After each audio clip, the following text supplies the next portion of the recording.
ಕೃಷಿಯಲ್ಲಿ ಆಸಕ್ತಿ ಇದೆ ಅಂತ. ಏನ್ ಬೇಕಾದ್ರೂ ಆಗ್ಲಿ, ಅವ್ರ ಪಾರ್ಟಿ, ಅವ್ರ UDA NDA ಏನ್ ಬೇಕಾದ್ರೂ ಆಗ್ಲಿ, ರಾಜ್ಯಕ್ಕೆ ಒಳ್ಳೇದಾಗ್ಲಿ. ವಿಶ್ ಮಾಡ್ತೀರಾ ಸರ್? ವಿಶ್ ಮಾಡ್ತೀರಾ? ರಾಜ್ಯಕ್ಕೆ ಒಳ್ಳೇದ್ ಮಾಡಿದ್ರೆ ನಮ್ಗೆ ಬಹಳ ಖುಷಿ ಅಲ್ವಾ ಸರ್? ಈಗ 28 ಚೆನ್ನಾಗಿ ಓಟ್ ಹಾಕಿರೋದನ್ನ ನಾವು ಸ್ವಾಗತ ಮಾಡಿದ್ದೀವಿ.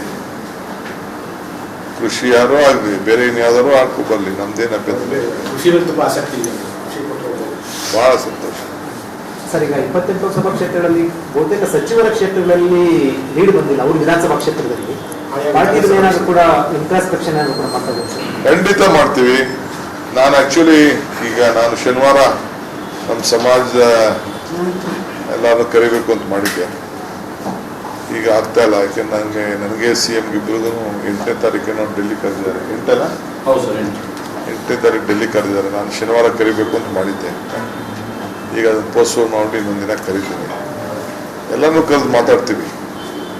ನಾನು ಮಾತಾಡ್ತೀನಿ, ಕೆಲವೆಲ್ಲ ಕರೆದು ಖಂಡಿತ.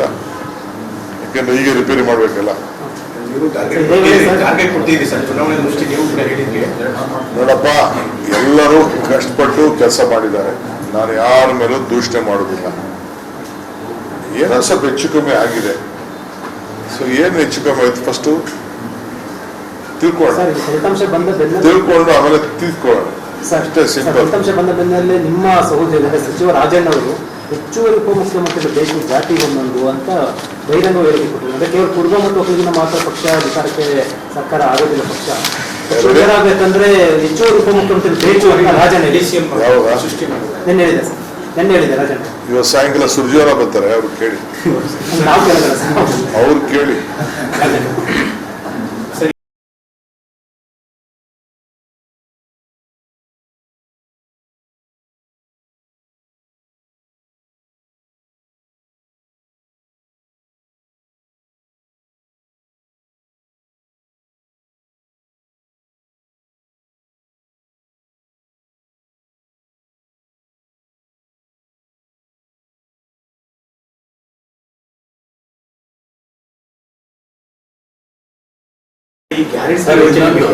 ಅವ್ರಿಗೂ ಚೀಫ್ ಮಿನಿಸ್ಟರ್ಗೂ ಈ ಪ್ರಶ್ನೆ ಕೇಳಿ.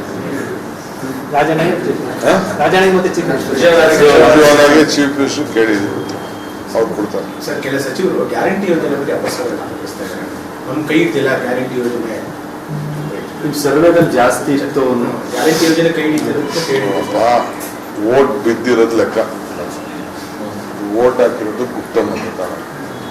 ಯಾರು ಹಾಕಿದಾರೋ ಯಾರು ಹಾಕಿಲ್ವೋ ಗೊತ್ತಿಲ್ಲ. 1 ಸೀಟ್ ಇದ್ದಿದ್ದು 9 ಸೀಟ್ ಆಗಿದೆ. ನಾವು 14 ಸೀಟು ನಿರೀಕ್ಷೆ ಮಾಡಿದ್ದೆ.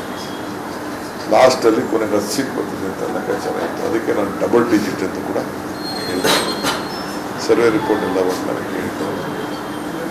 ಜಾಸ್ತಿ ಬಂದಿದೆ ಅಂತ ಸಮಾಧಾನ ಆಗಿರ್ಬೋದು, ಬಟ್ ಇನ್ನೂ ಬರಬೇಕಾಯ್ತು ಅಂತ ನೋವು ಇದೆ. ಬಟ್ ಎಲ್ಲ ಒಗ್ಗಟ್ಟಿಂದ ಕೆಲಸ ಮಾಡಿದ್ದಾರೆ. ಸರ್, ಗ್ರಾಮಾಂತರದ ಎಲ್ಲಾ ಶಕ್ತಿಗಳು ಒಂದಾಗಿ ನೋಡಿ ಹೇಳ್ತೀನಿ ಕೇಳಿ. ಆಂಟಿ ಕಾಂಗ್ರೆಸ್ ಓಟ್ ಎಲ್ಲ ಒಂದೇ ಆಯ್ತದೆ.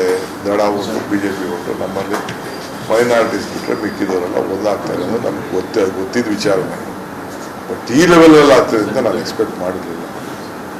ನಾನು 85ರಲ್ಲಿ ಸೋತವನು. ಅದಾದ್ಮೇಲೆ ನಾನು ಸೋಲು ನೋಡಿರಲಿಲ್ಲ. ಹೀಗೆ ಸೋಲು ನೋಡಿದ್ದಾನೆ. ಇರಲಿ, ಇದೊಂದು ಪಾಠ. ಮೈಸೂರು ಭಾಗದಲ್ಲಿ ಒಕ್ಕಲಿಗ ಮತ್ತು ಲಿಂಗಾಯತ ಮತಗಳು ಕನ್ಸಲ್ಟೇಟ್ ಆಗಿದೆ. BJP JDS ಚರ್ಚೆ ಆಗ್ತದೆ. ಕಾಂಗ್ರೆಸ್ ಕೈ ಕೊಡ್ತಾ ಅಂತ ನೋಡೋಣ. ಇನ್ನ ಫಸ್ಟು ನಾನು ಬರೀ ನಿಮ್ಮ ಪ್ರಶ್ನೆಗೆಲ್ಲ ಉತ್ತರ ಕೊಡಲ್ಲ. ನಾನು ನಮ್ಮ MLAಗಳು, ನಮ್ಮ ಕ್ಯಾಂಡಿಡೇಟ್ಗಳು, ನಮ್ಮ ಕಾರ್ಯಕರ್ತರು ಏನು ಹೇಳ್ತಾರೆ ಅದ್ರ ಮೇಲೆ ನಾನು ಮಾತಾಡ್ತೀನಿ. ಐ ಕಾಂಟ್ ಕಮ್ ವಿತ್ ಯಾರ ಮೇಲೂ ನಾನು ದೂಷಣೆ ಮಾಡ್ಲಿಕ್ಕೆ ನಾನು ಹೋಗುದಿಲ್ಲ. ಸೋತಿದೀವಿ ಅಷ್ಟೇ. ನಿಮ್ಗೇನಾದ್ರು ಪ್ಲಾನ್ ಇರ್ಬೇಕಷ್ಟೇ. ಎಲ್ಲಾ ಕಾನ್ಸ್ಟಿಟ್ಯೂನ್ಸಿ ನೋಡಿದಾಗ ಬಹಳ ವೋಟಿಂಗ್ ಚೆನ್ನಾಗಿದೆ. ಕಾಂಗ್ರೆಸ್ ಪರ ಚನ್ನಪಟ್ಟಣ, ರಾಮನಗರ ಇದರಲ್ಲೆಲ್ಲ. ಅದರಿಂದ ಏನಾದ್ರು ಅಲ್ಲಪ್ಪ, ಸದ್ಯ ಈಗಾಗಿರೋದು ನಮಗೆ ತೊಂದರೆ ರೇಡಿ ಇದೇನೆ. ಸೋಲ್ದೇನೆ ನಾವು ಚೇತರಿಸ್ಕೊಳಕ್ಕಾಗ್ತಾ ಇಲ್ಲ. ಈಗ ಯಾಕೆ ಸುಮ್ಮನೆ. ಬಟ್ ಒಂದು ತಿಳ್ಕೊಳ್ಳಿ, ಸೋತೆ ಅಂತ ನಾನು ಮನೇಲಿ ಕೂತ್ಕೊಳ್ಳೋಣಂತೂ ಅಲ್ಲ. ನಾನು ನಮ್ದಂಥ ಜನ, ನಮ್ಮ ಕಾರ್ಯಕರ್ತರಿಗೆ, ನಮ್ಮ ಕ್ಷೇತ್ರದ ಜನ, ಇಡೀ ರಾಜ್ಯದಲ್ಲಿ ನಮ್ಮ ಕಾರ್ಯಕರ್ತರಿಗೆ ಎಷ್ಟು ಬಿಟ್ಟು ಶಕ್ತಿ ತುಂಬಬೇಕು, ಆ ಕೆಲಸ ನಾನು ಮಾಡ್ತೀನಿ. ಯಾರು ನಾವು ಸೋತೆ ಅಂತ ನಾವು ಸುಮ್ಮನೆ ಕೂತ್ಕೊಳ್ಬೇಕಾದಂಥ ಪ್ರಶ್ನೆ ಇಲ್ಲ. ಇದು my last drop of my blood. ಈ ಜೀವ ಇರೋವರೆಗೂ ಆ ಕಾರ್ಯಕರ್ತನ ರಕ್ಷಣೆ ಮಾಡೋಕ್ಕೆ ನನಗೇನು ಕುತಂತ್ರ ಮಾಡಬೇಕು, ತಂತ್ರ ಮಾಡಬೇಕು ಎಲ್ಲ ನನಗೆ ಗೊತ್ತಿದೆ. ಆ ಕೆಲಸ ನನ್ನ ಜನಕ್ಕೆ ಮಾಡ್ತೀನಿ. ಕೃಷ್ಣನ ತಂತ್ರ ಕುತಂತ್ರ. Thank you sir. I know what politics is. ಸ್ವಲ್ಪ ಯಾಮಾರಿದ್ದೀನಿ ಅಷ್ಟೇ.